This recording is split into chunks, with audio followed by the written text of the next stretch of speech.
মা, বাবু এসে দেখা করতে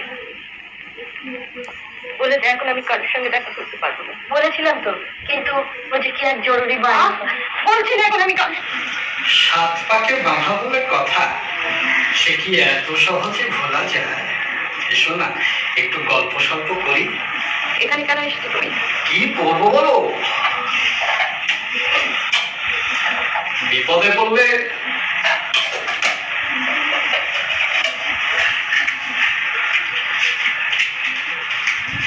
পড়লে নিজের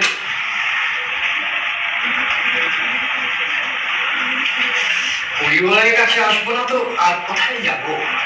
তার উপর আবার এইরকম একটি রোজকের পরিবার বলে কথা। মেয়েটা কোথায়?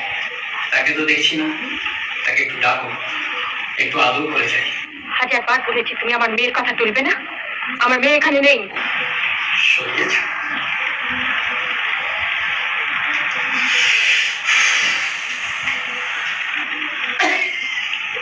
কোথায় সরাবে? এই রাগা ভট্টাচার্যের চোখকে ফাঁকি দেওয়া অত সহজ কাজ না। যাক, কিছু টাকা দাও দিন। আটি খেলা আবার বিস্তর দেনা পড়ে গেছে। কত টাকা?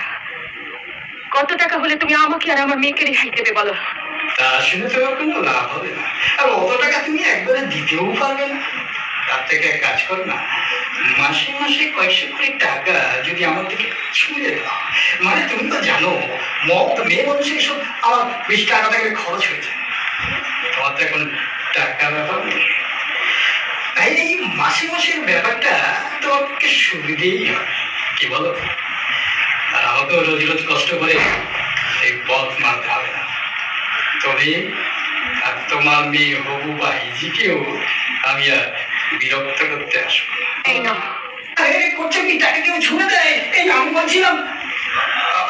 আচ্ছা ঠিক আছে, ঠিক আছে, ঠিক আছে, যাচ্ছি।